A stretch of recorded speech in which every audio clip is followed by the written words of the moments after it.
All right, as promised, I am joined now by Aaron Taylor, college football analyst for CBS Sports, colleague on Inside College Football, good friend, and former double All-American at Notre Dame. Aaron, welcome. Hey, Randy, how are you, my man? Good to be back on. Doing good. Doing very, very good. Hey, have you paid much attention to spring practices and spring games? I guess in our business, you sort of set the DVR and catch them when you can catch them, right? So I'm not the only one that does that? No, not when they're like half a country away. It's thank goodness for the DVR. Oh, man. They come fast and serious. They're glorified scrimmages that are very controlled and moderated, but they do kind of hold the keys and the elements and the building blocks of what we're going to expect for this 2019 season. So I, like you, man, I think a lot of people that aren't out on the road and can't crisscross the country to watch a spring game, I tape them, and I start watching them slowly but surely, starting towards the end of April and through May, and that's also when I start making my phone calls and talk to the coaches, get a better idea from them about what they're going to be expecting for the upcoming season. But, man, it just kind of seemed like football went right into basketball and March Madness, and here we are at spring football again. I don't know about you, man, but the older I get, the faster it seems the time and the years and the season start to go by. It will accelerate. Don't worry. it gets faster. Hey, what are your feelings on this whole transfer protocol and the portal? And you hear a lot of opinions on it from various people, most of whom would never even be privy or part of the process. But it's hard for me not to look at a good number of these transfers, sort of bailouts, as, it got tough. Things didn't go their way. So, heck, I'll just go somewhere else. That's certainly, I think, some of the unintended consequences that I think we all were worried about, myself included. It's interesting, man, when you look at this thing macro, at some point I think parents went from wanting things in a better lifestyle for their kids and have things better than they had it. But at some point, it seems like it turned, and parents nationwide wanted things easier for kids. And I think when you're talking about elite athletes, this kind of sense of entitlement is even more pronounced. So that was one of the things I was worried about, to your point, is, man, if a kid comes to campus, doesn't like it, or his coach yells at him, or he's not going to start, he can just simply put his name in the portal and bounce. And we've seen some of that, but we've also seen some healthy examples where guys have been able to make a change and be immediately eligible and make a switch to different places. There's an interesting shift that's going on in the NCAA, in my opinion, and it seems to be a lessening or loosening, rather, of the rules, because we've seen an exorbitant amount of players that have been able to not only enter the porthole, but have filed waivers and been granted immediate eligibility. Yeah, really quickly, too. Yeah, so something's amiss, and I don't know if it's a concerted effort on their part to want to actually do the right thing, if there's internal pressures where there's something that hasn't been overtly stated, but it's unique to me and it's unprecedented. So I think more to be revealed, but it's certainly some interesting times, man. The NCAA is proving right now that it's willing to make some changes, and there seems to be more and more legislation that's been coming down the pipe.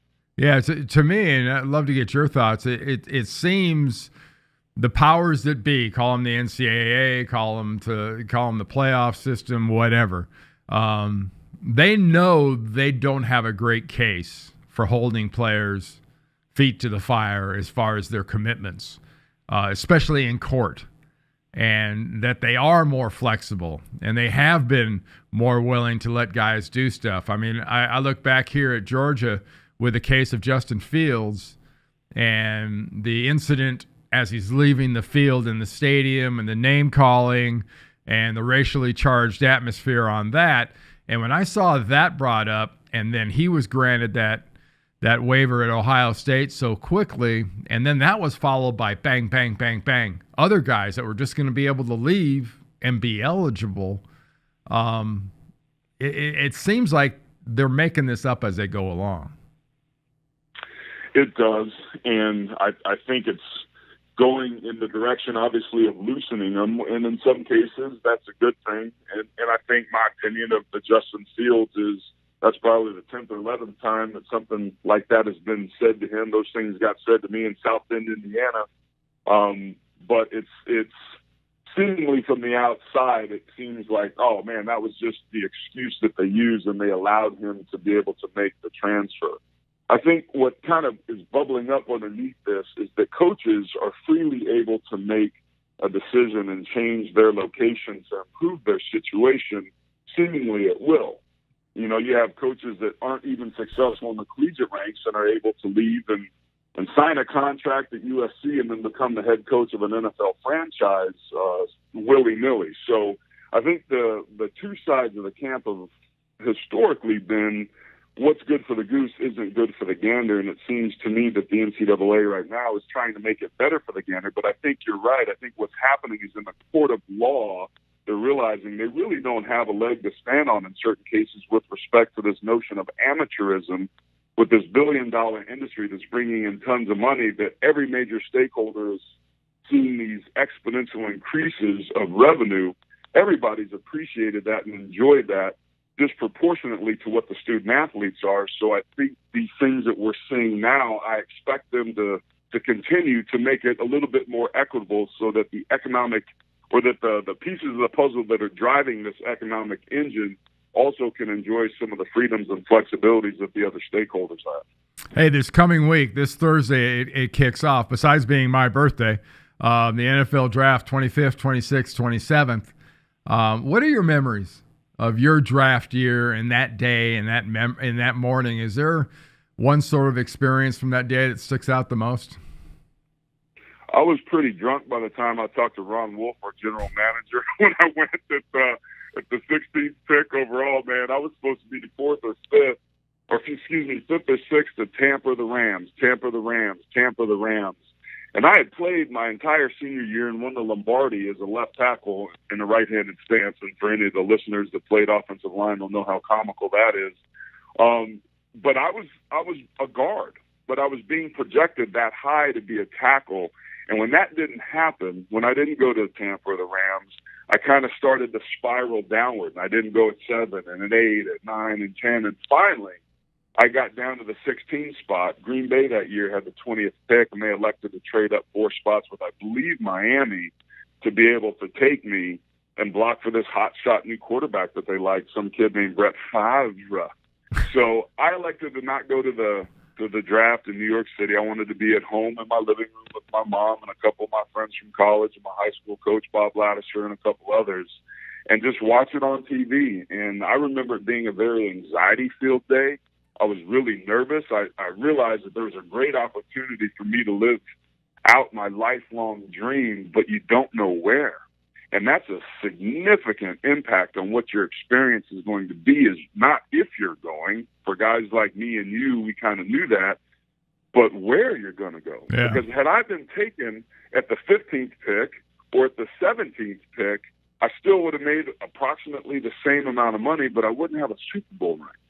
So where you go is significant in terms of situationally what you're going to be able to accomplish. And I think all of that collectively made it a pretty stressful and then a pretty celebratory day at the end after I got drafted. Yeah, for me, I was called by 2 teams. The first one was the Cleveland Browns, about how I felt about being a Cleveland Brown. And my only response to the offensive line coach that called me was, Cleveland, like Ohio? Snows a lot there, doesn't it? That didn't go over real well. Then San Francisco, and that worked out pretty good. For me at least. I was really interested in what you do, because you're currently sort of a jack of many, many, many trades. You've got a lot of hats. You started the Joe Moore Award, recognizing the top offensive line in the country. You've got the college football analyst hat you wear among others, during the college football season. And you've done a lot of speaking, research, and pretty dedicated to the whole issue of mental health, especially as it pertains to those of us that played professional football or even that played football, period, and suffered any kind of traumatic brain injuries. Yeah, I look at it through the framework of I've done some research and speak on health, and not just our health in general, but specifically that gray matter between our ears, that squishy stuff, that medulla oblongata, our brains, and our brain health and our brain health performance as it's tied to our on-field or off-the-field performance, or just overall ability to enjoy life and accomplish our dreams and reach our goals and those sort of things, has been really interesting and fascinating to me.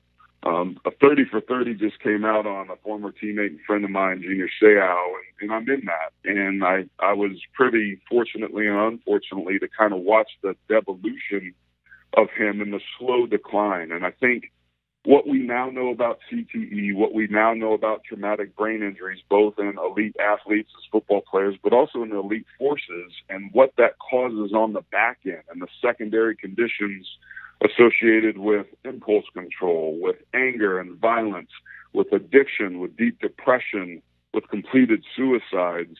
To me, it was something that I wanted to learn more about, not only for myself, but to do what I've always kind of done, and that's be a good teammate and be an advocate for guys that I sat in the huddle with, 20, 30 years ago. So I've kind of entrenched myself here in Southern California in the brain research arena. I certainly speak about my own battles with depression and anxiety and the mental health struggles and challenges that I had early on as a kid, from childhood divorce, being sexually abused at 5 years old by an adult male family member, from moving around a lot, from suffering physical abuse with extended friends of the family. Like, there's some stuff I had gone through at an early age, and I think what I did is I turned to football as kind of my way out. And I looked at it and said, hey, if I can achieve some ridiculous level of greatness playing this sport, it's going to eradicate all these things that have gone on in my past. Well, that wasn't quite the case, because I had a pretty successful career,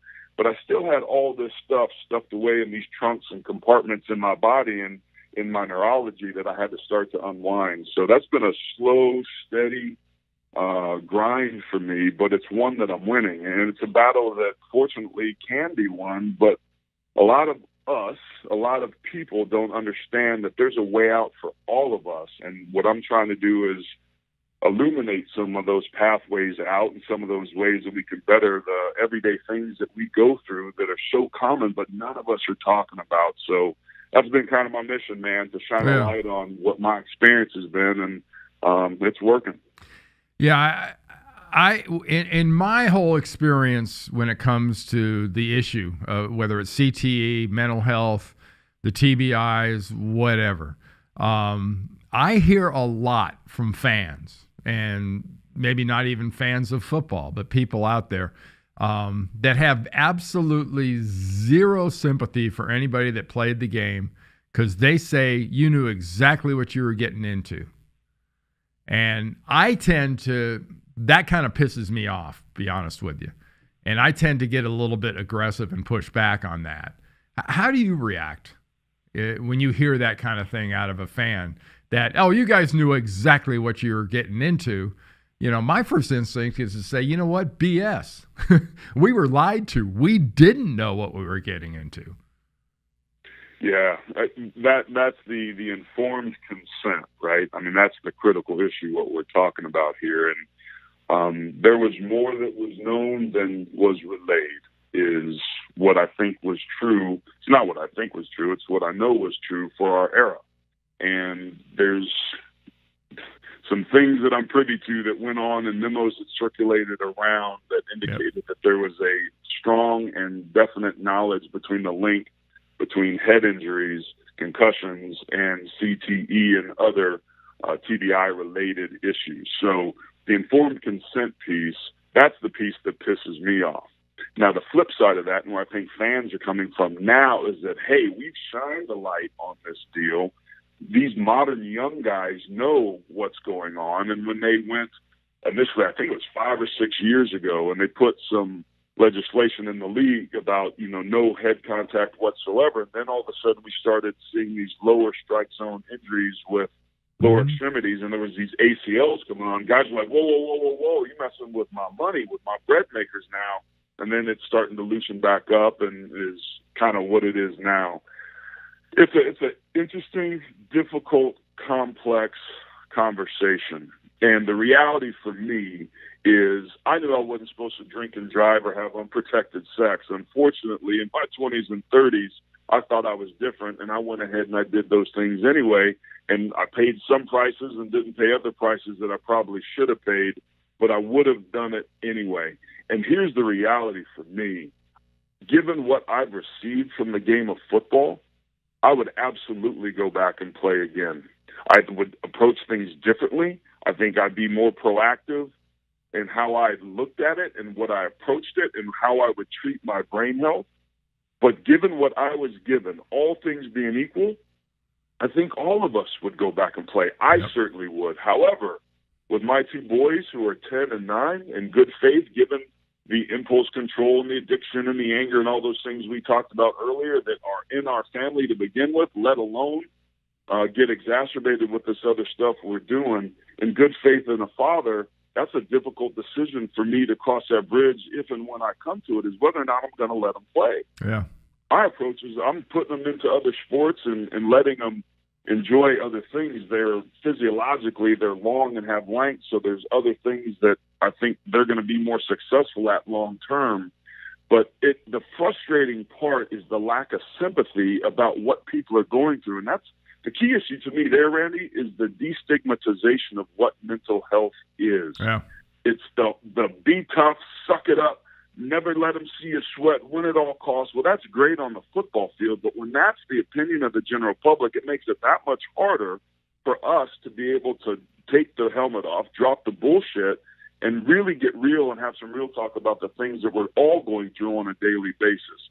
So that, to me, is my approach, is I want to increase awareness. I want to destigmatize what it is that is common that we go through, and I want to increase those avenues to access. And if we can approach the conversation from that standpoint, I think we would have a lot better outcomes than we're currently experiencing, and like we saw in the 30 for 30 regarding Junior Seau that launched last week. All right. Hey, Aaron, thank you so much for joining me. Enjoy your off season. Get down to Mexico. Go fishing. I know you love to do that with your boys. And, it'll be July, August soon enough. All right? Thanks again. Yeah. Thank you, Randy. All right, Aaron. Bye-bye.